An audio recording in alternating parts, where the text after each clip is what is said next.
Hi students, so today we're going to have a special lecture which is carrying on a great tradition in the Chem 1A, which is the Big Game Titration.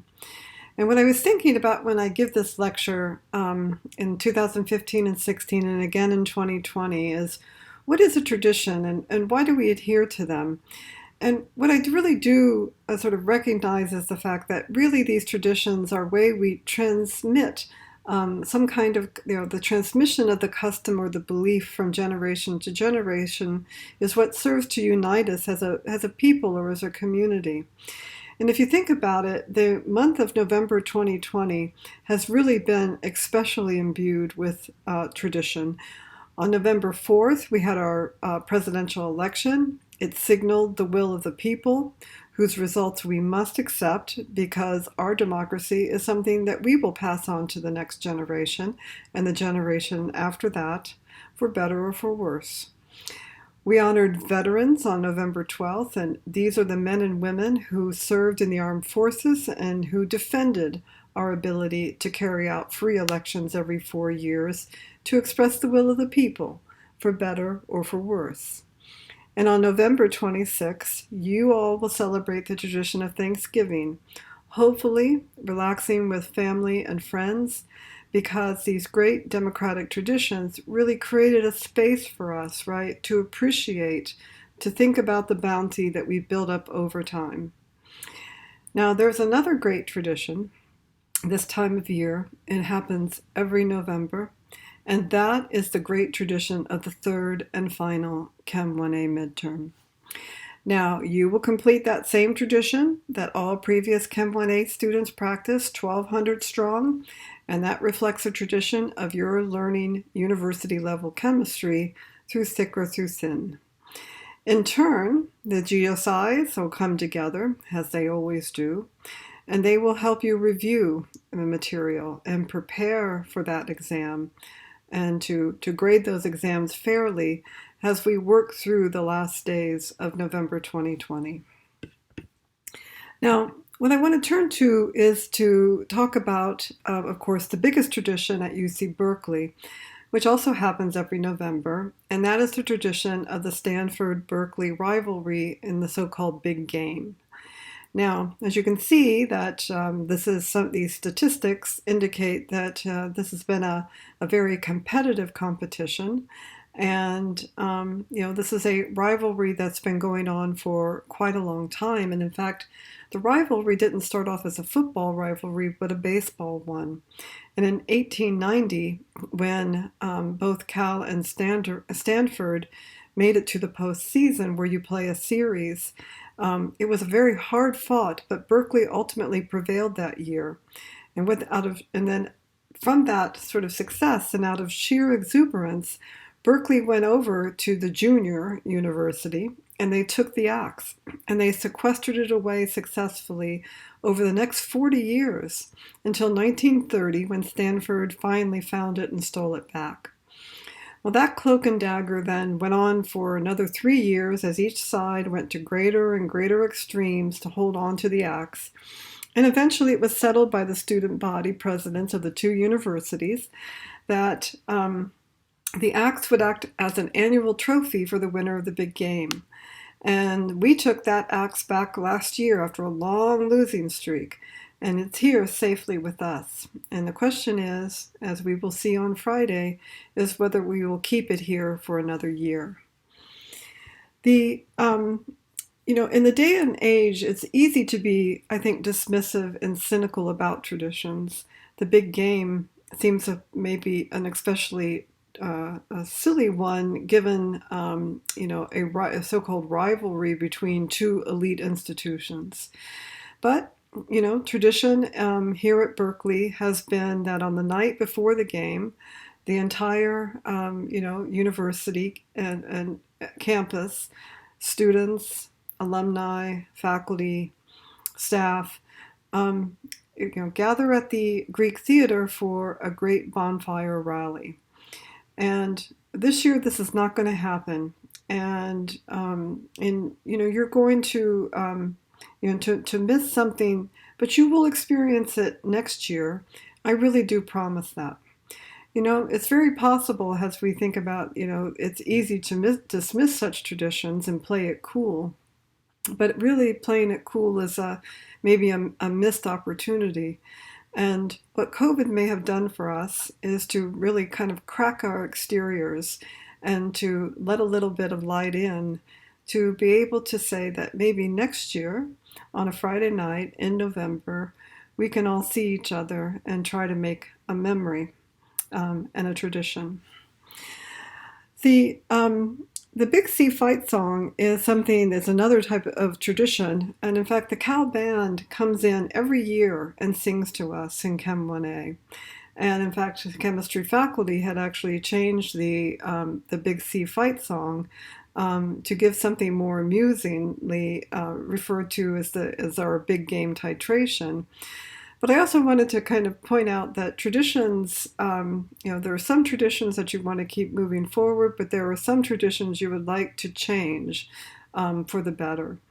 And I was really moved by the idea that up on Tightwad Hill, where we have the Big C, which, by the way, would be a beautiful hike, something that we could actually do in COVID, and maybe you might, if you're in Berkeley, be able to do that. That this year the Berkeley students repainted the Big C from its gold color to one that honors the Black Lives Movement. And I think that's really cool. That's what Berkeley's about. So, the Cal Band, though, returning to, they play the big fight song, but they also play another one called Fight for California. And they work so hard during this November week of the big game. They play at the rally, as we've discussed, and then they don't go to sleep. The Cal Band splits up into groups, and then they play lots of Cal alumni reunions in San Francisco and Oakland and Berkeley. And even natural disasters did not stop the Straw Hat Band. For example, in 1989, when the Loma Prieta earthquake had actually knocked down a section of the Bay Bridge, and it severed the link between San Francisco and the East Bay. But the band had been scheduled for some time before that, well preceding that October earthquake, to play for Cal fans at the Washington Square Bar and Grill in San Francisco. And so the Cal Band, resourceful as ever, made an arrangement to sail across the bay on a ferry boat on the so-called blue and gold fleet. And this is not to be confused with its competitor, the red and white fleet. And so in a way, what I really admire about the Cal Band is that they're so faithful. That is what tradition means, right? That you do it again and again, regardless of circumstances, to create something, okay, that's going to be passed down from generation to generation. So I really want to thank again the Straw Hat Band for another year of great tradition by making this beautiful video celebrating the UC Berkeley, the big game, and the fight for California.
And remember, game day's on Friday with kickoff at 1. Okay, so let's continue. And now we turn to the big game tradition that we carry out every year in Chem 1A. And no one knows the big game tradition in Chem 1A better than Emeritus Chemistry Professor Sam Markowitz. So Sam was an expert in nuclear chemistry at Cal and at LBL. He taught Chem 1A since the 1960s all the way to the mid-2000s. And it was Sam who was mostly responsible for all the great traditions surrounding the big game titration that we're about to perform remotely.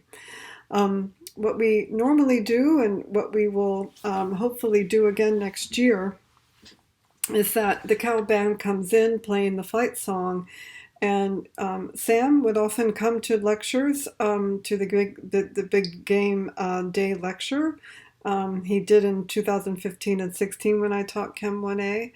And with him, we would perform the titration, sing along with the Cal band. You can see the straw hat band in the background. You can also see some of the notation from class. And what Sam says is that if we carry on the tradition of the big game titration, if the colors of red and white disappear and the Cal colors of blue and gold are true, that will never fail, then Cal will never fail to win in the great rivalry. And so let's hope that that's true this year. And let's look at the only recorded big game titration that we have on record. And this is something that's going to change when I get back to campus, is that we're going to make sure that we have this for future generations. But this is what we've got. It's not high quality, but it is inspirational. So we see the colors of red and white, and the titration begins. And the first color to disappear is white in favor of blue. And as the titration continues, okay, we see the indicator change as the red gives away to gold. And who we're seeing off onto the right here is another professor that taught Chem 1A for many years, Professor Marcin Majda, who, this was done in 2004. Okay, all right.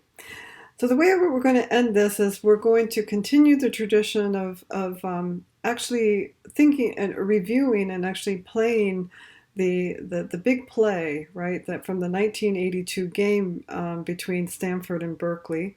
John Elway was Stanford's quarterback. And, this was a play that's gone down in college history. And one reason I think we like playing it in Chem 1A is that, we're tough. When life feels impossible, and God knows that 2020 has been a pretty horrible year, that we're resilient and that we can fight back. And when all is lost, don't give up hope, because what seems impossible actually can become possible. And so let's turn to the famous play. Now for the finish of this game, we're going to switch over to what is probably one of the most famous calls in the history of Bay Area sports. Longtime Cal announcer Joe Starkey calls the final minute of the most amazing finish in big game history. The Bears better not celebrate too soon. Obviously there will be no punt. There's no way they would even think about it. But here's the game. 4th and 17 back at the 13-yard line. Bears start to peel off. Elway back to throw inside his 5. He's got to get this one. Looks way downfield. He got it. It is completed the 42-yard line. He did it. Jimmy Stewart and Clement Williams making the tackle. Stanford racing the clock with 45 seconds and one timeout left. What a quarterback, John Elway. What a play. Clock running. 40 seconds to go. This one's beginning to look like Mike Langford in 74. Elway puts it up. He's got it. Caught at the 39-yard line. Out of bounds.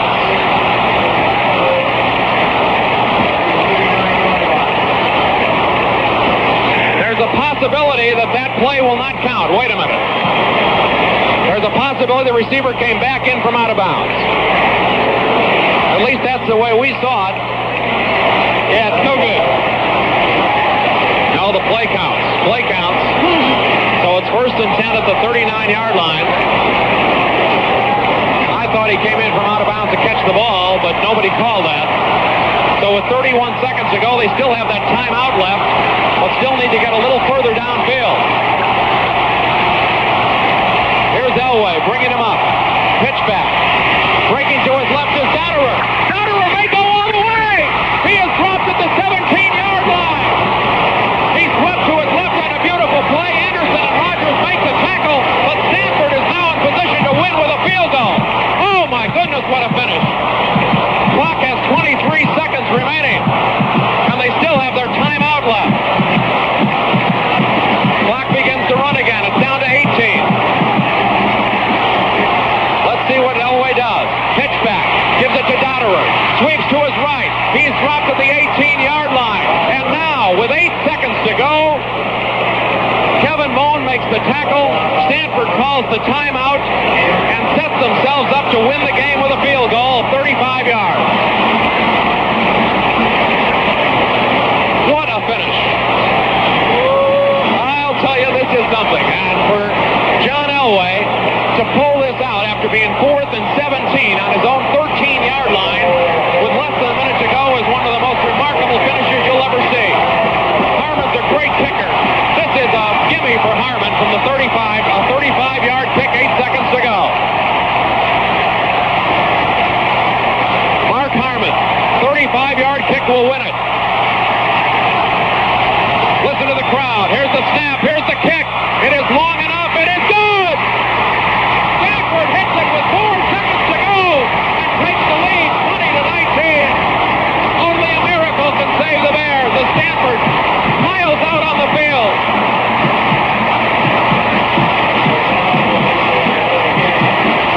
Now there will be a 15-yard penalty against Stanford on the kickoff for exuberance is about what it comes down to. So this is the big game. Awesome flow of emotions back and forth. Great football.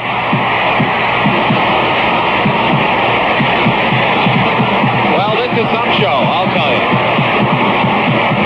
And now, the Bears in a seemingly impossible situation. They have only one timeout left. They pretty well have to run it back to save the game. And boy, talk about a heartbreaking way to lose. But what a great way to win if you are a Stanford fan. 8 seconds to go, 35-yard kick by Harmon. They'll go right up there with Langford's kick in 74, which was further, of course, a 50-yarder at the buzzer. The Bears' problem is that although the kickoff will now come from the 25-yard line, it's unlikely that Ford can get the ball and get out of bounds far enough upfield to set up one try at the field goal. What a recovery by Stanford. You have to give them all sorts of credit. 4th and 17 at their own 13-yard line to defeat Sterryman in the face, and they saved it. They pulled it out. What a show. All right, here we go with the kickoff. Harmon will probably try to squib it, and he does.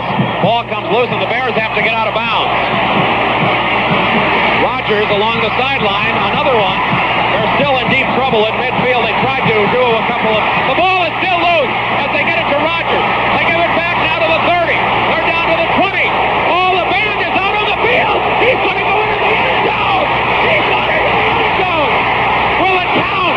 The Bears have scored, but the bands are out on the field. There were flags all over the place.